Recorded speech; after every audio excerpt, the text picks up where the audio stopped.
I'm Bill Ryan, and I'm the author of the serpo.org website, which went online in the middle of November 2005.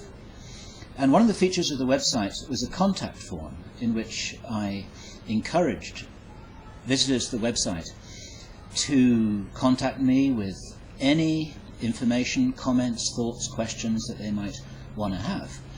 And of course, my original intention was to encourage a dialogue about Serpo itself. But right from the start, I was aware of the possibility that people might get in touch to talk about anything else, which of course I welcomed. And one such here is a man who I'm talking to. It's a very great pleasure. I'm not going to identify him for obvious reasons. And he has a very interesting story to tell about his personal interaction with relics and documents and artifacts and films from a whole series of alien encounters, starting off with Roswell in 1947. And it became very clear that after this man contacted me just saying that he had an interesting story to tell and told me one or two little details about that, I picked up that bull, recognizing that there's something here of some considerable importance. This has got nothing to do with the Serpo story, but it should be something that's of considerable interest to every serious student of ufology. And I wonder if I could just ask you to summarize your story just in a couple of sentences, just so the viewers here will get an idea of why it was that I immediately seized on what you had to say and saw that it was important. Well, I had my original contact had been that I had seen nothing in my experience that had to do with the Serpo story, but that I had other information. And what that information was that I spent 6 months at an aerospace company. I'm not a military person. I never was in the military. I spent 6 months archiving and filing artifacts, videos, films, pictures, and documents having to do with the government's involvement in UFO projects, research, and that sort of stuff. And this was in which year? In the 1980s? Yeah, 84, 85. All right. And what did your job exactly entail, and what kind of material did you find yourself holding in your hands during that time? Well, I was pretty much a file clerk with security clearance. And I was brought items each day, and sometimes they were to be divided up into different branches of service. Sometimes they were to be divided up in classifications. Sometimes they were to be divided up as to what the content was inside them. Most of them were sealed. But there were artifacts from crash ships. There were discs from crash ships. There were mostly pictures and documents from the U.S. government and all branches of the government, and also from aerospace companies. Could you tell us what kinds of stamps these documents contain? What stamps? Classification stamps, top secret, secret eyes only, secret code word. A lot of them were only to be opened by authorized personnel. I mean, I worked in documentation, so I knew the markings on documents, and I knew what I should have been able to see, and in my regular line of work, and what, things that were marked incorrectly, I had to mark also correctly. So I was involved in that sort of stuff in my work. A lot of them were military that were not marked with any classifications whatsoever, which to me was kind of odd, but that's the way part of them were. They were just sealed envelopes with no markings whatsoever. And what caught your eye the first time you came across this information that actually sort of turned your head? It is something that I had believed in for quite a long time, and to be able to actually see proof, to me, was probably one of the best things that has ever happened to me. That's the way I felt about it. I can really imagine it. And since you started to come out with this information, one or two people have called you Roswell man. Is this just because of, I mean, was this material just from the Roswell crash, or was it from other, let's say, interactions and time periods also? Oh yeah, it was material for the lack of, the quest for, and gathering of knowledge to do with doing with extraterrestrials and vehicle crashes and recoveries and equipment recoveries, that sort of stuff, all kinds of stuff. So in fact it was a whole cross-section of government-alien interaction between 1947 and the early 80s. Present day, yeah. Wow, okay. Now you mentioned that you noticed there were a number of crashes, and you actually told us a number. Can you tell me what was that number of crashes that's happened over the years? Over 50. Which is on American soil? American and Do you abroad. have any idea of the number of different alien species that were involved in these crashes? No, that's knowledge that I can't remember or can't recall, but I do remember coming across at least 5 different types. And did you see photographs of these beings? I think 4 I did, 4 different kinds. Photographs of 4 different beings. And could you describe them? Well, there was, my favorites always the tall orange ones, which in documentation it was stated that they were the creators of what we call the Greys, the common gray aliens with kind of the pointed chin. The orange ones were taller, thinner, had a more round face, but still had the large eyes. Those were the 2 most prevalent. There was also another race that were almost like the Greys, but maybe a little bit more pale and a little bit more stocky, but the same type of size. Like almost cousins to Greys, almost. And then there was talk and pictures of beings that looked just like you and I, only had light skin, sort of like Mr. Rain here with the blue eyes and lighter hair. Those were the ones that, from what I've been reading on the internet, and I never read documentation of this, that offered to save us if we disarmed our nuclear weapons and that sort of thing. Okay. But you never saw any documentation? No, I did not. Oh, all right. Okay. Was there documentation about the purpose behind the visitors? In other words, why they were here?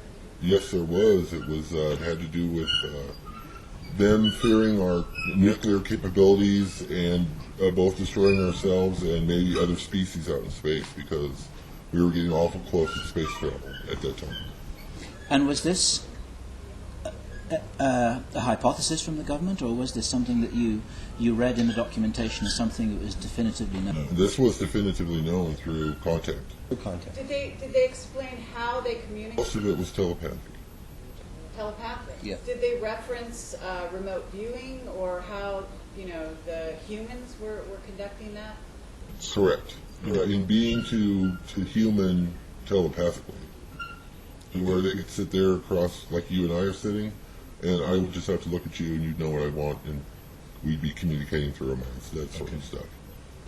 Did you have any kind of any sense of how many of those beings were, let's say, active guests of the American government in such a way that communication like that was possible?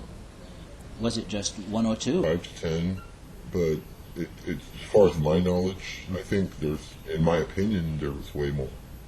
Okay. Your documentation reflected 5 or 10. Looking at documents was evidence of 5 to 10. Okay. What else did these aliens reveal about themselves in this ongoing dialogue with the American government? That we are descendants of them, that we were actually put here on Earth from their genetic material, that we were genetically engineered and put here, and that we were one of their life creations. That was the one major thing that I read. Also, they also claimed that they were the ones that were responsible for putting Jesus Christ on this earth, to teach us spirituality and to get us to evolve past the greed and what the Bible calls sin. I think it's just, I really don't know what it is. I just know that there's a human condition that causes us to want to preserve ourselves it causes greed and life survival skills and that sort of stuff. And was that specifically mentioned in the documentation? It was alluded to. Say that it was specifically spelled out that way, but it was alluded. What was alluded to? The teaching of humankind to evolve to a higher plane, to where we would realize that we're all one species and we're of the same material, both energy and physical. And there's no need to fight wars with one another, and there's no need to have currency. And I mean, it's that sort of earthly stuff that we kind of pride ourselves on and get our identity from, because according to them, they don't have that. They don't see their bodies like we see ours. It's not a possession to them. It's a vehicle. Contain pictures. Logical entities, ships, mostly flying ships, and a lot of them from far away, but some good reports and sightings from that were labeled Apollo and the space shuttle missions, too. Okay. Photographs. Yes, and older photographs, black and white, grainy, older photographs from. Are there any particular photographs that come to mind that really stuck in your mind? What I'd said in the other interview that I conducted was what got to me the most at first was that I saw pictures, and this was labeled Hawaii with a typewriter, so they were pretty old pictures. They were black and white, of a ship entering or going into the water and see no splash. Okay. Of a craft, a saucer-shaped craft, and all I could see on it was lights, and it wasn't blurry at all. It was a pretty good photograph. From what kind of range? 500 or 600 yards, maybe a quarter of a mile away. Okay. So on an 8x10, the disc was like 2 inches, 2.5 inches. So it was a pretty good shot. Okay. Yeah, when I saw that, I'm like, wait a minute, because I'd never thought about that aspect of extraterrestrials, that they would even think to enter the water. I wouldn't think, or later on thinking about it, it's like maybe that's where they came out of. Well, water is just another fluid. Yeah, it's just more dense than air. Just going back to the aliens themselves, was there any documentation about where these guys came from? Documentation I saw jives with the Serpo story about Zeta Reticuli. Zeta Reticuli. All right. And no mention of any other star system or source. Okay. And was there anything there that could be interpreted as being threatening to the human race or to individuals? For instance, was there anything there about abductions or about complicity with any kind of control scenario over the population? Nothing whatsoever. What about alien technology? Was there any indication that we were getting, technological? There was documentation on receiving items, but not getting any manuals, that sort of stuff. Like, here it is, look at it and check it out, and this is what it does, and here it is. Okay. Any recollection there about in what realm that technology, anything, I mean, are we talking... I remember power source, but more communication. What do you recall about that? Nothing about weaponry. We were supplied no weapons. What do you recall about the communication devices? Not a lot, just that there were people assigned to try to figure out how this thing works. Not any information about what it did or how far it reached. What did you learn about the, at the risk of using the word in the incorrect context, the spiritual context of these aliens? Did you learn anything about the way that they related to whether they had a spirit or a soul as opposed to just... Yes, no, they definitely had communicated to us that they were spiritual like we were. So they had likened us to them, or them to us, in whatever context. And they talked about recycling their bodies and not their bodies. They didn't look at their bodies as a possession. They looked at their bodies as a transportation device to get their soul from one place to another, or to house their soul. It wasn't a sacred possession like it is here on Earth with humanity. A little bit like the driver of a car. And then when the car got... Yeah, but a car I would liken it to a driver of a car, but everybody has exactly the same car. And there's an endless supply of it. So you don't have to pay for it. You don't own it. It's not special. It's just there. What would happen to these guys when their bodies died? They didn't lose their memories, is that right?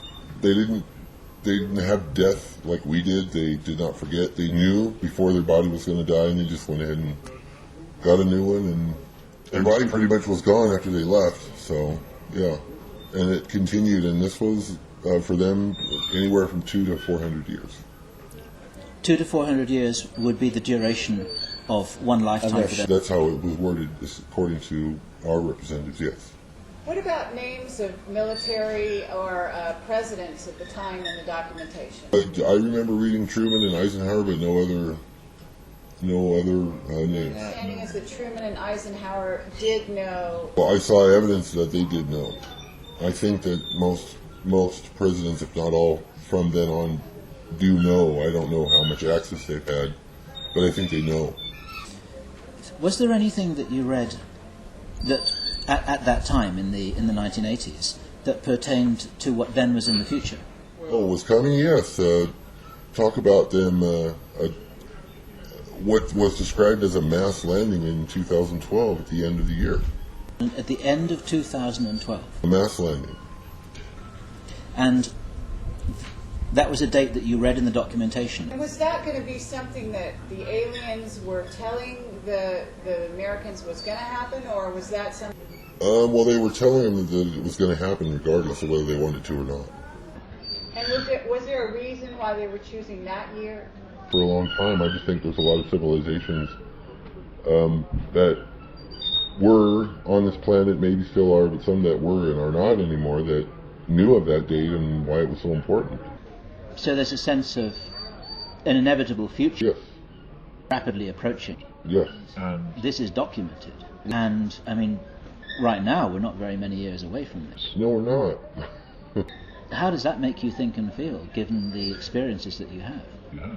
I welcome it because I don't think there's any animosity toward us. I think what's going to be more disturbing is how the government handles it and decides to handle its citizens that maybe want to know more. Or... Do you have any observations or thoughts about how it's being handled at the moment? Yeah, very poorly. Very poorly, yeah. So, if you were in charge of a disclosure operation, how would you do this? If I had to start now, that's a tough job. I think it would have been started a long time ago. I think that I would have publicized Roswell and not pulled that newspaper article and not pulled the reports off the radio. I would have let it continue, and I would have welcomed more qualified and scientists and stuff to come in and talk about this, and so we could, because it was observation at first until there was more communication, until we discovered beings and recovered beings that were alive, because there's several crashes that were all mutilated and dead. And of the beings that didn't survive, there were autopsy reports. So you actually saw some autopsy reports? Yes, I did.